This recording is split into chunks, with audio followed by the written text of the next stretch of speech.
buenas tardes, queridos amigos y amigas oyentes que tarde tras tarde pues sintonizan aquí a Rumba 98.5 para ver cómo va el rumbo, tomando el rumbo del país, tomando el rumbo a nivel internacional. Y como cada tarde nos acompañan Marino Mendoza y Juan Carlos Guerra. Juan Carlos, y Marino sigue derrochando la pasarela. Yo iba a comenzar por ahí. ¿Tú ibas a comenzar? Pues Sí, dele usted, yo iba a comenzar por ahí. comienza tú. El hombre vino hoy. Arrollando. No.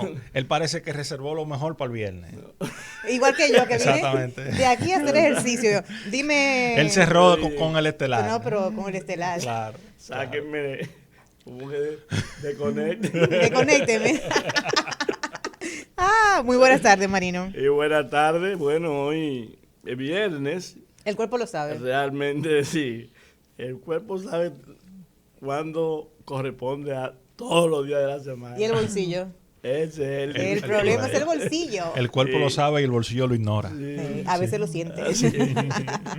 Bueno, pues aquí estamos para darle continuidad a este espacio. Vamos a ver si hoy, después de oír esa melodía de Sonia Silvestre, cualquiera como que hace una pausa, porque uno como se evoca en un pasado, ¿no es verdad? Un pasado que tiene algunas repercusiones en el presente. Exactamente. Digo yo. Sí. Si estoy equivocado. Cualquier casualidad, como dice ella misma, es pura coincidencia. Pura coincidencia. Buenas tardes, Juan Carlos. Buenas tardes nuevamente. Y entrando con el mismo tema de Sonia Silvestre, cuando estábamos viendo este tema, yo lo desconocía y le comentaba ayer que el talento de Sonia era extraordinario. O sea, ver cómo esa mujer, un ritmo tropical, cantarlo con esa gracia, saberlo hacer, porque cantar un ritmo tropical no es fácil. Es realmente algo para admirar, y realmente ella fue una mujer, una cantante con una trayectoria impresionante, pero que a los que, como en mi caso, no vivimos sus tiempos de esplendor o su primer esplendor, que fue década de los 70. De hecho, esa canción es de 1976. Correcto, vivimos una segunda época cuando... la época de la nueva canción. Exactamente, pero ella tuvo una segunda época de éxitos que fue Yo quiero andar, el guachimán, que era una bachata electrónica que le hizo Luis Díaz, el Terror Díaz, que era también otro talento impresionante. Aquí ha habido mucho talento, pero cuando se habla de Luis Díaz, Sonia Silvestre y Víctor, que de hecho esta canción también ella la canta a dúo con Víctor. Y en el caso, aunque esta canción fue escrita por Salvador Esturla y Tito Delgado le puso la música, en un momento, en esa época del 76, pues ella la hizo en una grabación a dúo con Víctor, que es otra voz también, otro de los cantautores dominicanos que ha llenado de resplandor todo el escenario en su época, y después de muerto pues seguimos recordándole. Y en el caso de Luis Díaz, de los que están catalogados los 10 mejores merengues de toda la historia, hay 3 o 4 escritos por Luis Díaz, que son palabras mayores. Definitivamente que la berenjena de Sonia Silvestre de 1976, pues hoy, por pura casualidad, pues sigue teniendo consonancia con la situación que está pasando en el día de hoy. Bueno, y hemos visto cómo sigue el despliegue en esta semana de fuegos artificiales, de muchos magos contando pues las magias que han hecho en un año sin ejecución presupuestaria real, y además con una deuda que todavía el día de hoy no saben justificar en qué han invertido o gastado el dinero. Y vimos cómo en esta semana pues varios comentaristas políticos de diferentes ámbitos, pues unos y otros han dicho lo positivo o lo negativo del discurso del presidente Abinader. Lo que sí es cierto es que sigue el gasto, el dispendio de los recursos del Estado, y una persona de cierto renombre nacional pues dijo en el día de ayer que no era necesario precisamente que se hiciera ese gasto, que esa actividad podía hacerse en la Cariátide, podía hacerse la que hizo el presidente, pero bueno, lo hizo. El tema es el contenido. Vimos cómo en las redes sociales Participación Ciudadana, Finjus y otras fuerzas políticas pues también están de acuerdo con las reformas que planteó en su discurso ayer el presidente Luis Abinader, antes de ayer, incluyendo la reforma a la Constitución de la República. Y la valoración del discurso de esas dos instituciones. No leí la valoración, lo que leí fue que estaban de acuerdo, pero me imagino que la valoración es positiva porque sobre todo parte de su staff está nombrado en el gobierno y eso es parte de una correlación de poder. De uno y de otro. Precisamente iba a comentar eso. Nosotros, Luis Abinader es el primer presidente que ha llegado ahí aupado por esos grupos de lo que le llaman la denominada sociedad civil, que fueron grupos que surgieron financiados por los Estados Unidos fundamentalmente en la década de los 90, en el marco, en el contexto del descrédito de los partidos políticos en toda la región, y era una manera de canalizar descontento social. Luego, estas entidades aquí, además de tener ese primer piso de apoyo de Estados Unidos, han tenido un segundo piso de apoyo que tiene que ver con una parte importante del empresariado dominicano que hace presión política a través de esos grupos. Por ejemplo, en el caso de la Finjus, todos saben que el grupo financiero popular es el grupo madre de esa institución. Y así, bueno, en el caso de Participación Ciudadana también tiene una vinculación importante con la USAID, que es la Agencia de Cooperación Internacional de los Estados Unidos. Entonces,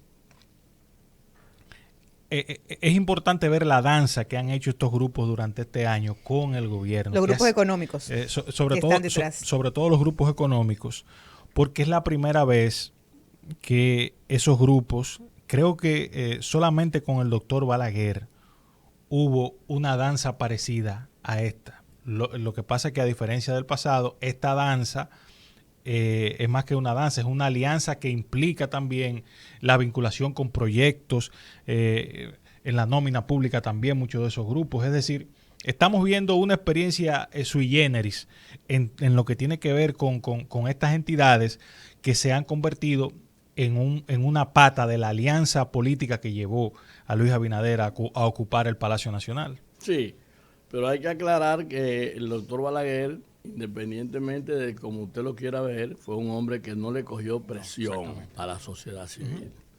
Me refería a la coincidencia en agenda política, pero claro, estoy de acuerdo con usted en eso. A ningún sector le cogió presión. A ningún sector le cogió nacional presión. Ni y internacional. Cuando más lo presionaban, lo querían presionar, entonces él lo ponía más distante de lo que era la posibilidad de acercarlo.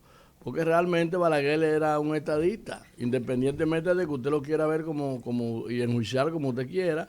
A mí me tocó vivir su época completita.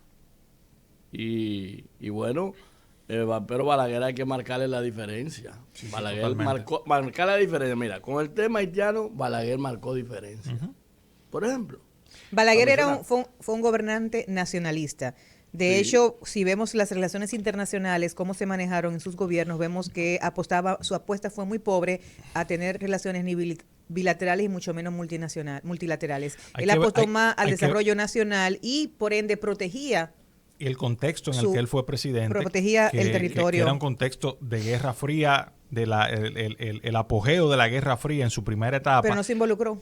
Y ya, claro, no se involucró correctamente. Porque Trujillo, y a eso voy, de hecho una de mis tesis trabajé la época de Trujillo en el tema de relaciones internacionales y Trujillo, sin embargo, sí apostó al tema de relaciones internacionales siendo un dictador. ¿Por qué? Porque tenía un tema de lavar la imagen, de buscar asociatividad y creyó en ello. Sin embargo, Balaguer no creyó en ello. Bueno, pero el contexto, como dicen, aunque fuera diferente, tiene esas coincidencias y hay que ver también el contexto, cómo está ahora mismo surgiendo un nuevo viraje de lo que es la política internacional, que incide en los organismos nacionales. Que Marino menciona Haití, el único presidente de la historia en la República Dominicana, o los únicos dos presidentes que han tenido una política definida, usted puede estar de acuerdo o no con esa política, han sido realmente Trujillo y Balaguer con respecto a Haití. Han tenido una verdadera política orientada al separatismo.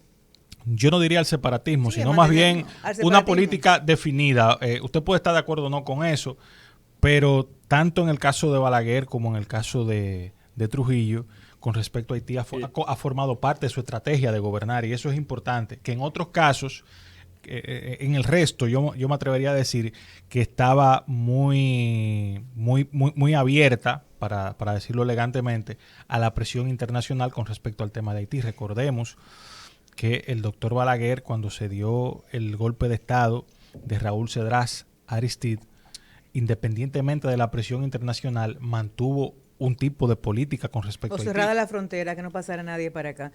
Porque tanto, y además, tanto Balaguer como el mismo Trujillo, los dos también en su ejecutoria, bajo su política, pues también cometieron muchas violaciones a derechos humanos en contra del pueblo haitiano. O sea, fueron políticas muy racias.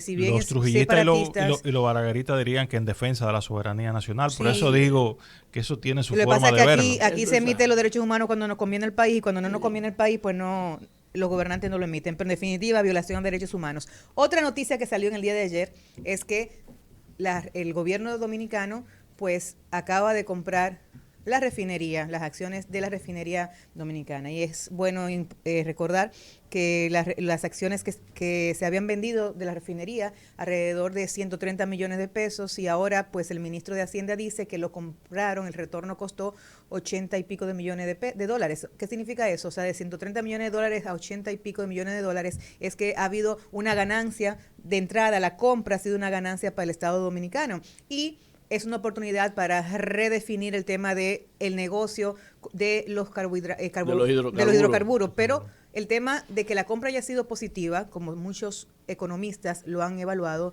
mi pregunta es, o mejor dicho, dado la gestión de este año de gobierno, yo lo que me inquieta es si esa gestión que se va a hacer de Refidonza ahora dará buenos resultados. Ahí salió Ito Bisonó, el ministro de Industria y Comercio, diciendo que la fórmula no va a ser necesaria porque ya el gobierno compró Refidonza. O sea que con el simple hecho de comprar Refidonza, aquí los hidrocarburos van a bajar.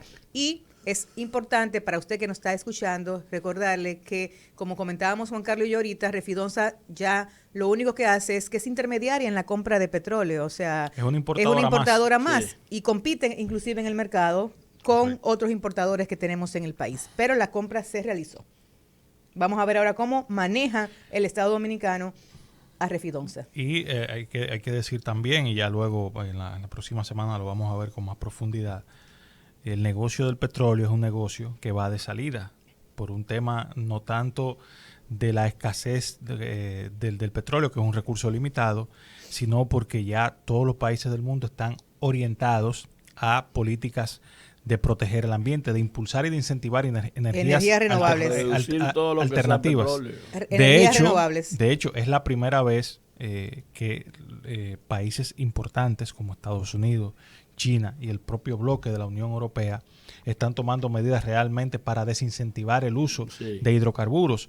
Por ejemplo, si usted ve a nivel internacional, hay ahora una especie de locura o de fiebre con los vehículos eléctricos. Pero esa no es una fiebre fortuita. Es que tanto Estados Unidos como Europa y como China están dando incentivo a la gente para que compre vehículos eléctricos, y eso tiene un impacto importante en todo lo que tiene que ver con el negocio del petróleo. ¿Cómo producir esa energía que usan los vehículos y que usa el mundo en la industria? Es todavía el gran desafío de todos los gobiernos, tanto de los que producen como de los que compran energía. ¿Cómo producir esa energía? Entonces, aquí en República Dominicana todavía pues somos dependientes directos de lo que es la gasolina, el gasoil, el gas y todos sus derivados, aunque hay que reconocer que en los últimos 10 años pues ha habido una gran apuesta a la energía ¿cómo es? La energía eólica, y de hecho hay varios campos de hidráulica también, y hay varios campos ya desarrollados en el sur, en la línea noroeste. O sea, vemos que se está trabajando, y por supuesto se comenzó con el tema de la energía solar aquí, cuando comenzaron con los paneles solares, y ya inclusive hay personas que tienen capacidad de venderle energía pues a las EDES para poder suplir. Al menos en la generación energética, en la generación eléctrica, ya apenas el 12% de la generación eléctrica en la República Dominicana depende de derivados del petróleo, y eso es importante. Hace 10 o 12 años era al revés, así que se ha ido cambiando un poco en ese sentido. Lo que yo tendría que ver, en principio es positivo, porque además es un recurso estratégico. Que lo maneje el Estado es estratégico. Habría que ver la naturaleza del negocio y sobre todo cuál va a ser el manejo que se le va a dar a la Refidomsa para beneficio del país, porque al final no se trata de un buen negocio en sí, sino estamos hablando de que ya pasa a manos del Estado Dominicano, es decir, de todos nosotros. Eso es lo más importante, ¿cómo lo van a manejar? Vamos a ver, porque recuérdense que nosotros tuvimos la oportunidad de tener muchas empresas. El Estado Dominicano estuvo bajo su administración muchas empresas, todas se fueron a pique. Es un tema de gerencia, de cómo se maneja. De gerencia, sí, pero también de control del Estado de esas empresas, porque hay que manejarla como empresa, no con populismo ni tampoco con politiquería. Sí, pero todas las empresas que se manejaron aquí con politiquería, todas fracasaron. Con CDA, comenzando por la línea aérea. Nosotros teníamos una línea aérea muy buena. Dominicana. Y quebró. ¿Por qué quebró? Increíble. Yo recuerdo en el 1992, que fue de los últimos vuelos de Dominicana de Aviación, que dejó de operar creo en el 93. En el 93. Pero yo recuerdo ese vuelo por dos cosas. La primera es que se retrasó 3 horas, nosotros dentro del avión. Esperando en la pista. Estaban esperando, según nos enteramos ahí, yo tenía 14 años, estaban esperando a la esposa de alguien que no había llegado. Imagínate. Y detuvieron el avión. Público. Y luego entonces me recuerdo también por la comida que nos dieron, que eran unos fritos, que esos fritos se podía pelear con ellos y uno salía más ganando. Más duro que lo de Jacaranda. Pero eran, ya usted sabe, eran durísimos. Y es una pena porque nosotros... con una ruta tan importante en ese momento, sobre todo con Nueva York, ese era un negocio para florecer, manejado pues mira, el recuerdo que yo tengo de un viaje en Dominicana de Aviación fue que yo fumaba y en esa época se fumaba en los vuelos, y entonces los asientos de atrás estaban vacíos y yo me fui atrás. Y adivinen quién estaba acostado en uno de los últimos asientos acostado. ¿Quién? El terror, Luis Díaz. Y cuando me vio fumando, se paró y me dijo, fumaremos los dos. Bueno, y de música, porque hoy es viernes y aunque tenemos que comentar la actualidad también en la política, vamos a dar una mala noticia. Este año se nos ha llevado muchos grandes artistas. Se nos ha llevado en República Dominicana el más reciente, que es Johnny Ventura, pero recientemente pues se nos ha ido a los que somos salseros, Juan Carlos, como tú, como yo. No sé si Marino será salsero. ¿Tú eres salsero, Marina? La bailo si me dejan. Si nos dejan. No pues acaba de morir Larry Harlow. De la Fania. De la Fania. Y ha sido un golpe porque además así fue uno de esos músicos que hizo grandes contribuciones en toda su trayectoria política a la salsa en toda América Latina, no solamente en Cuba, en toda América Latina. O sea, los salseros...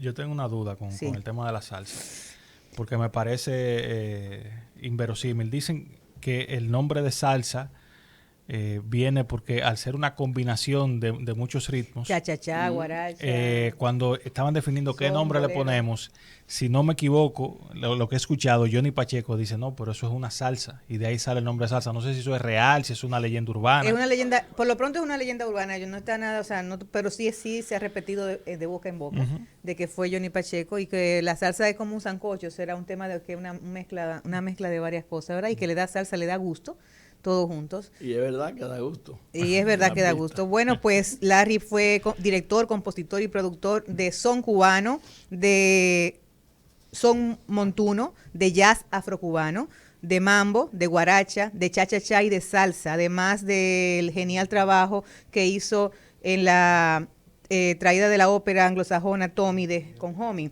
O sea que esa grabación sentó cátedra en la historia de la música afrocaribeña. Se parte otro de los grandes músicos de América Latina. Mientras tanto, partió, pero usted y yo en breve retornamos aquí a tomar el rumbo. Rumba 98.5, una emisión.